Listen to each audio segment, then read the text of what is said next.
Good day mga ka-trippers! Day 1, April 10, 2024, 9 a.m. Nasa Grab taxi po kami ngayon going to NAIA Terminal 1. Meron po kaming flight Manila to Toronto, final destination Ottawa. Nag-suggest po kami dyan ng Skyway kasi po mas madali iwas traffic. Dalawa po sanang Grab yung kukunin namin pero si sir nag-offer na wag na, gawin na lang kasya naman sa SUV niya. Kaya nakaless po kami bayad sa taxi. Thank you sir, shout out. Hinatid po kami ni Sister Jenny B and pamangkin Francis. Konting oras na lang magkasama. Ito po sa NAIA Terminal 1 departure. Makita nyo po yung parking A and B. Dito sa right side B, sa left side A. Yan po yung option. Ito naman yung on-ramp ng departure. Terminal 1. Thank you po!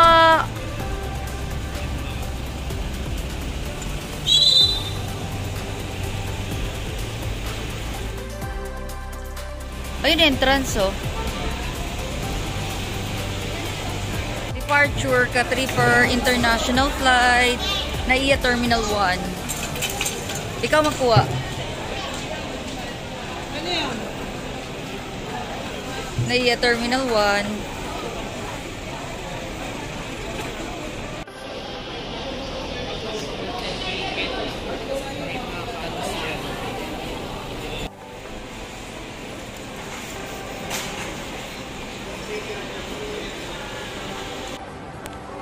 Inagahan namin ka-trippers yung pagpunta ng NAIA Terminal 1 para makaiwas po sa traffic. I-check pa po kasi ang baggage namin. At the same time, kinukonsider din namin sa immigration kasi may interview pa po yan.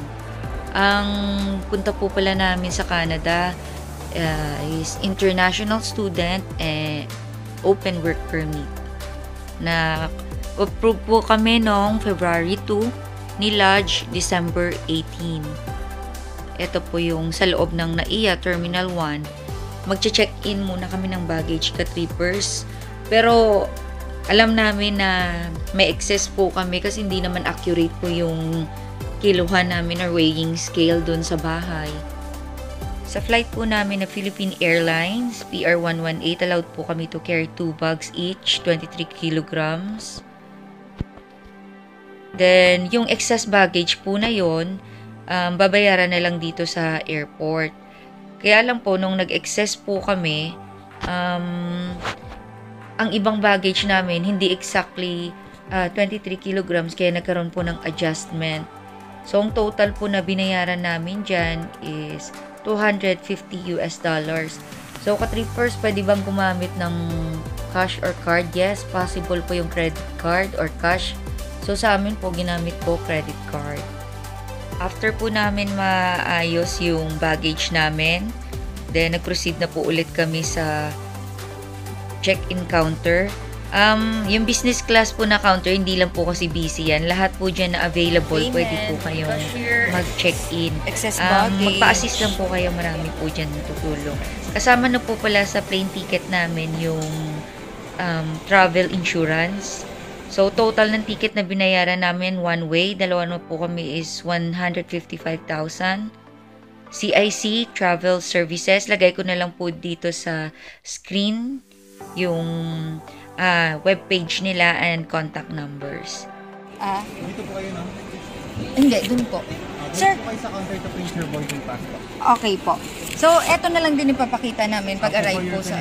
Thank you. Okay po. Thank you sa paghatid, kapatid. Hello, Francesca. Tinatawagan si Toto Francis.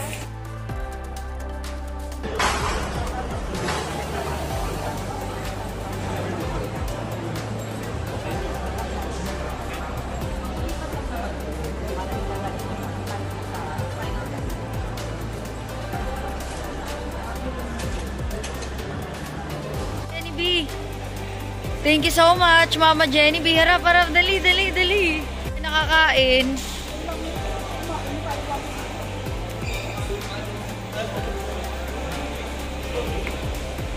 Pwede naman pala dito.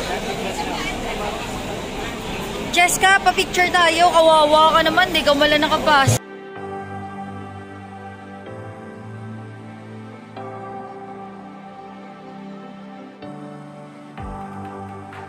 Na yung... Along, be. Oo. Bye-bye. Atid mo.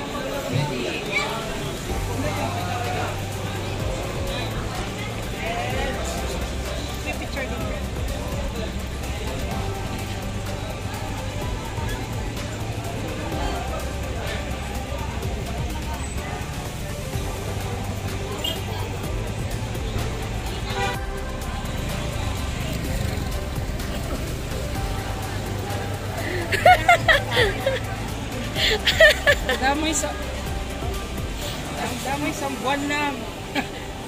Naku mga kawaiti. Nice ka lang.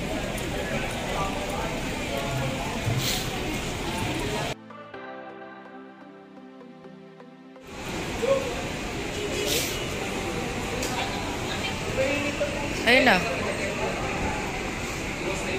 Morning ulit, sir.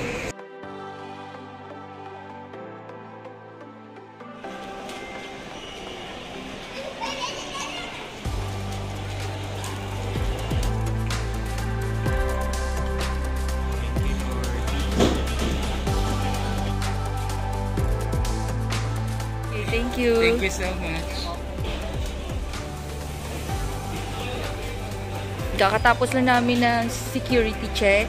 Ka-trippers, nakapass na rin po kami sa immigration. Tinanong lang po yung sino si principal applicant, say student, open work permit. Then, yung next na ni-request is letter of acceptance. Present lang po, okay naman po. Si partner, tinanong lang po kung open work permit. Hanapin na namin ang sharing lang as per experience ka-trippers. Kung papipiliin box or luggage, box na lang po kami sunod. Para po, konti lang po yung additional weight po ng box. Marami pa po kaming mailalagay. Compare po sa luggage na may weight po siya na 4 to 4.7 kilograms. Less nyo po sa 23 kilograms na allowed po kayo. So, marami pa po kayong mai-insert na gamit.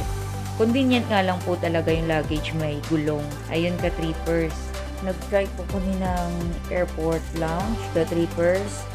At eto nakita nyo po si G dahil sa dami ng baggage namin. Nahirapan po siya magbitbit ng duffel bag sa bigat. Later ulit. Kami ng gate 14. Agahan na namin, boarding time namin is 15:50 or 3:50 PM.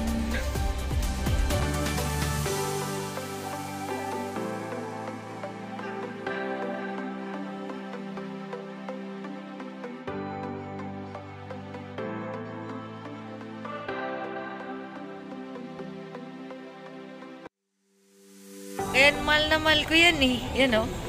Yan o.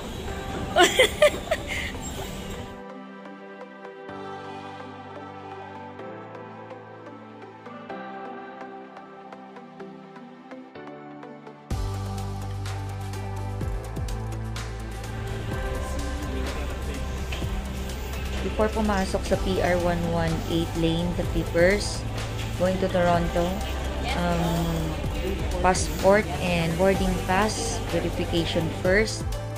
After that, ka-trippers ng checking, dadaan na po kayo ng security check ulit.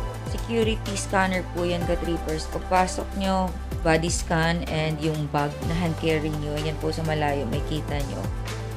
Meron pong checking ulit sa mga dala nyo na hand carry. Later ulit. Go. Tulog oh. Ikaw ba naman may 5 bagahe? immigration, may security check. Then, pagpasok po dito sa boarding gate, another security check. Tinawag mo, may chance ka pa. Ayan. Shoutout Ate Norma, Tankerito. Tanquerido, Ate LV, Ate Ruby, Jenny, Kuya Nestor, Jenny B. Be and Francis. Thank you sa paghatid.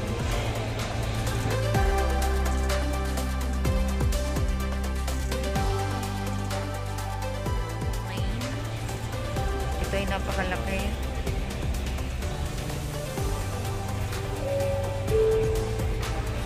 So the airlines like SQ8 Naka-tripper. Sunod-sunod, pati yung kayo okay. Matagal mo na pa.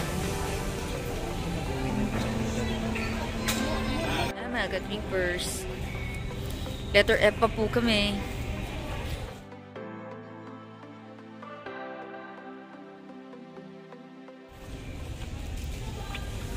Calling na ENF.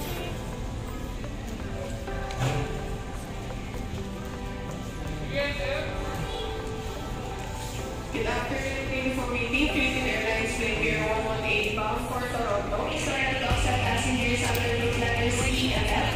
Once again, under route letter C and F. Thank you po. Passengers, kindly receive the letter of your gate on 14th and wait. Oh, you're so sweet. You're so sweet.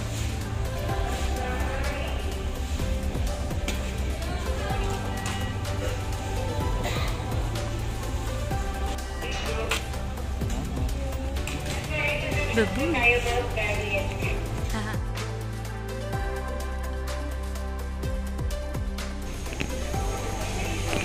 Dami ng bagahe, brother.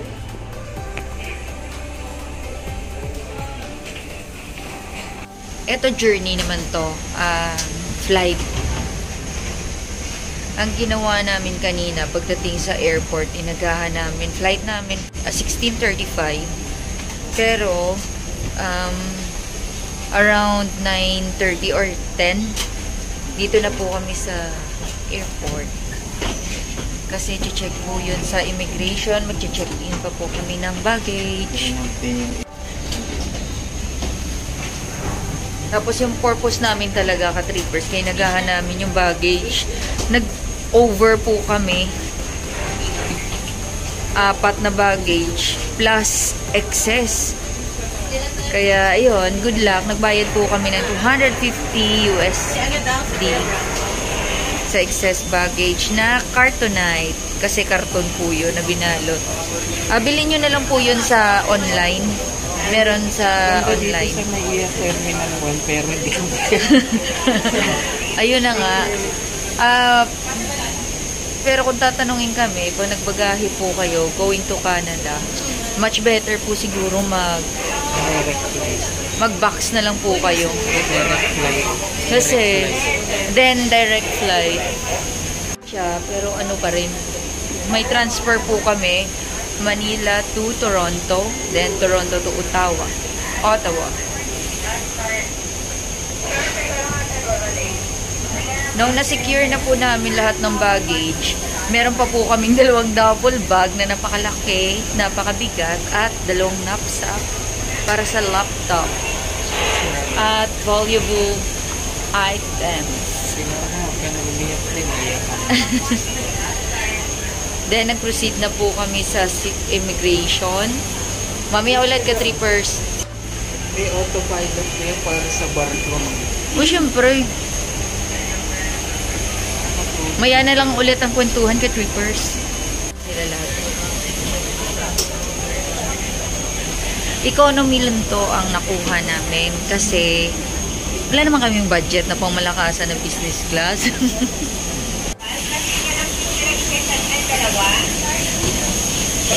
Check boarding pass.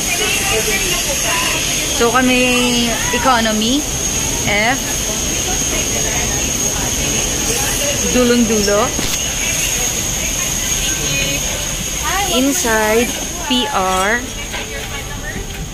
118. Our